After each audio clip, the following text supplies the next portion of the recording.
Chilli कोबी रो ना शुणिले कहीं खाइबा इच्छा हुए आउ मात्र हाथ में 10 मिनिट समय थी ना यहीपरी टेस्टी चिल्ली कोबी बनी जीवो रेस्टोरेंट स्टाइल बनइबो सेटा पुणी घरे बनइबो। आज सेही रेसिपी नहीं कि मो हाजिर हो जाइछि। आशा करूछि आपण मानको ए चिल्ली कोबी रो रेसिपी मध्ये बहुत पसंद आसीबो। स्किप न करी शेष पर्यंत निहाती देखंतु। मो प्रज्ञा आपन स्वागत करूछि प्रज्ञा होम किचन रे। चलतु जीवा प्रथमे आम देखि नबा मु किपरि स्टाइल चिल्ली कोबी बनाए मो होम किचन रे। तो सेति पे मु एठी प्रथमे पूरा फ्रेश फूल कोबी गोटे नै आसीछि। जेते भी शीत दिन रो सीजन चलीछि कोबी मध्ये पूरा फ्रेश कोबी मार्केट रे मध्ये मिलुछि।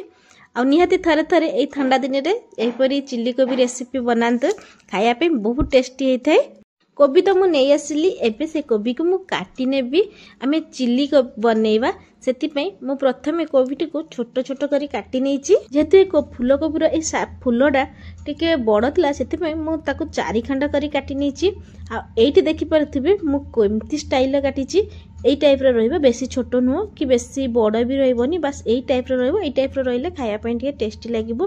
प्रथमे मु से कोबी को टिके भलो भाबरे धोई नेछि। कोबी को भलो भाबरे सफा पानी रे धोई नै परिष्कार करी रखि दैछि। आ एठी मु गोटे गैस ऊपर कड़ाई बसे दैछि। कड़ाई रे अल्प किछि मु पानी दैछि।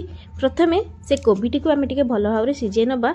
पानी टिके गरम हे आसिला परे एठी देखि परते मु किछि लूण दे दैछि। आ लूण पानी भलो भाबरे जतले फुटी आसीछि एई स्टेप रे आमे जो धोई की रखितले कोबी को एई स्टेप रे पुरा दे सरिया परे टिके से लूण पानी रे भलो भाबरे कोबी को मु मिसै नेछि। तापरे किछि समय कोबी को सिझिया पई कवर घोड़े छाडी दैछि। बेसी समय सिझेबिनी कोबीटा जस्ट 20 रु 30% सिझिबो बेसी नै। हमर जे कोबीटार गोटे कंचा माने गोटे स्मेल थाए सेटा पळेबो। सेति पई मु टिके पानी रे ताकू सिझै दैथिली। देखि पाते जम्मा भी बेसी सिझिनी 20 रु 30% सिझिछि। एई टाइप रे मु कोबीटा को बाहर करी नै गोटे प्लेट रे रखि देबी। एठी मु गोटे छोटो टिप्स शेयर करबी। आगुरु तो बहुत थरे चिल्ली कोबी बनैथिबे थरे एई स्टाइल चिल्ली कोबी बनांतु देखिए मु सत कहूची बारंबार बनै की खाया पे इच्छा बा बहुत कम समय रे मध्ये बनी जाय थाए। आ से कोबीटी को कड़ाई रु काढिया परे मु किछि समय तक ठंडा हवा पे छाडी देबी। ठंडा हवा भितरे मु कड़ाई गरम करि नैछि। आ सेतिरे तेल मध्ये गरम कर दैछि।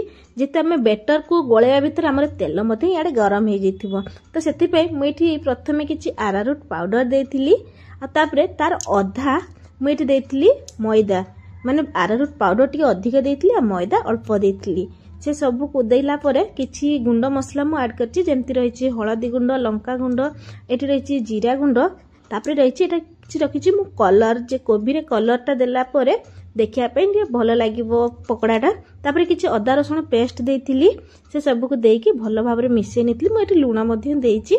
से सब को दबा परे भलो भाबरे टिके अल्प अल्प पानी देकी मु मिसैछि। जो बेसी पानी ढाली की मिसैबेनी नले बेटर टी हमर पूरा पानिया हे जिवो। बेटर टी भलो भाबरे हमर बनि जाइछि। एबे हम जो कोबी रखितले कोबी मध्ये ठंडा हे जाइछि। एबे से कोबी देकी धीरे धीरे से सब को भलो भाबरे गोळै नबा। आ एठी देखि परथिबे बेटरटा किपरि अछि बेसी बहलिया हेनी कि बेसी पानिया हेनी जस्ट हल्का गोटे कटेज उठिछि हमर से कोबी ऊपर सेही परि हबो। आ एपटरे कोबी हमर रेडी हे जाइछि छांकिया पे। आ सेपटरे तेल मध्ये हमर गरम हे जाइछि माने दुईटा काम एका थरकरे हे जाइछि। एबे मु कोबी को जत्ते बळे ए छांकीबा टिके प्रथम भलो भाबरे गोळै नबा जहा द्वारा कि मसलाटा भी भलो भाबरे गोळै हबो। कोबी रे तेल गरम हे सारिछि। एबे धीरे धीरे करी से कोबी को तेल रे देइछि। आ मु भलो भाबरे से सब को एपट सेपट करी भाजी नेछि। तुमे तम कोबी रो पकड़ाटी बनाया पई पडिबो। से समय रे जतले तेल भलो भाबरे गरम हेतिबो से समय रे देकी ताको छांकिया पई पड़े। आ जतबेले भी छांकीबे सेतबेले गैस फ्लेम टिके हाई रखिबे। आ लो रखिले तेल बहुत शोषी थाए। आ जम्मा भी क्रिस्पी हे न थाए सेटा बहुत माने पतपत टाइप रहिते। एबे कोबी हमर बनी की पूरा रेडी हे जाइछि। देखि परते ता कलर टा मध्ये केते सुंदर हेछि। आ केते शीघ्र मध्ये बनी के हमर कोबी पकोडाटी रेडी हे जाइछि। तो एबे चलंते जिबा पकोडा तो बनी गेला। एबे हमें ताको चिल्ली बनेइबा।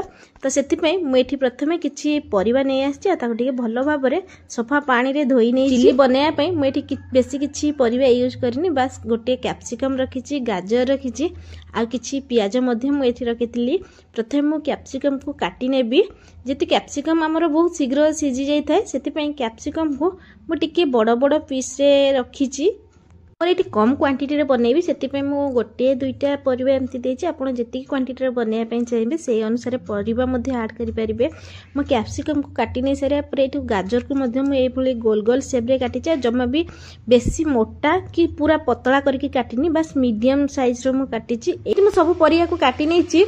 एबे जो कड़ाई रे में से कोबी को छांकी थिले सेई कड़ाई रे मु तेल को गरम कर नेतली तापर मु एठी दे देतली दुईटा तेजपत्र आ प्रथमे मु गाजर को छांकी नेतली जेहेतु गाजर टा टिके मोटा अछि सिजिया पे ताऊ टाइम लागि थाए सेति मु प्रथमे गाजर को भाजी नेतली तापर एठी देखि परथिबे मु पियाज टा को जम्मा भी चुना चुना करिनी बस एई टाइप रो रखछि तापर पियाज देतली तापर कैप्सिकम देतली से सब को हल्का हल्का भाजी नेतली माने 60 टू 70% भाजी नेतली जेहेतु चिल्लीटा होछि हमर गोटे चाइनीज फ्रूट सेठी परिबाटा टिके टिके हल्का हल्का क्रंचीनेस थिवो से टाइप रो खाया भल लगे पूरा सीझी गले भल लागबनी सेति मु प्रथमे किछि गोलमरिच देइतली गोलमरिच मु छेची नेतली तापर किछि लूण तापर सोया सॉस तापर एठी मु चिली सॉस देतली टमाटो सॉस सब किछि देकी टिके भल भाबरे मु एठी मिसै नेछि सब किछि हमर भल भाबरे मिसी सारिबा परे मु एठी छांकी के रखितवा कोबी को मध्ये ऐड करि नेछि ताको मध्ये भल भाबरे से मसला रे मिसै नेछि।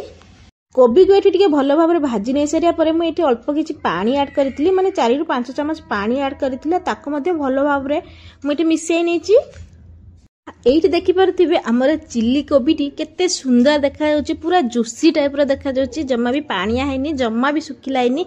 ए स्टेप रे मु किछि कंचा लंका ऐड करिछि जहा फळे रे कि देखिया पय जेति सुंदर लागे खाया पय सेति टेस्टी लागिथाय आ लास्ट रे धनिया पत्र मु ऐड करिछि से सब को देई भल भाबरे मु आथरे मिसै नेछि सब किछि मिसी जिया परे गैस रे फ्लेम मु एठी ऑफ करि नेछि। गरमा गरम चिल्ली कोबी हमर बनी की पूरा रेडी हे गेला कम जिनिस रे कम समय रे कम परिश्रम रे मध्य बनी की रेडी हे गेला होटल स्टाइल चिल्ली कोबी आ थरे थरे एपरि बनांतो से भात हो फ्रूटी हो किबा परोटा हो गोटे जगह रे केतबेले दुईटा खाइ देबे आपण निजे भी जानि परिबेनी। आशा करूँ भिडियोटी आपण माननकु पसंद आसीथिबो आ भिडियोटी पसंद आसीथिले लाइक कमेंट शेयर और सब्सक्राइब निहाती करंतु आ थरे थरे एही परि चिल्ली कोबी बनै कि घरे मध्ये ट्राई करंतु। रहिली देखाबा गोटे नया भिडियो रे।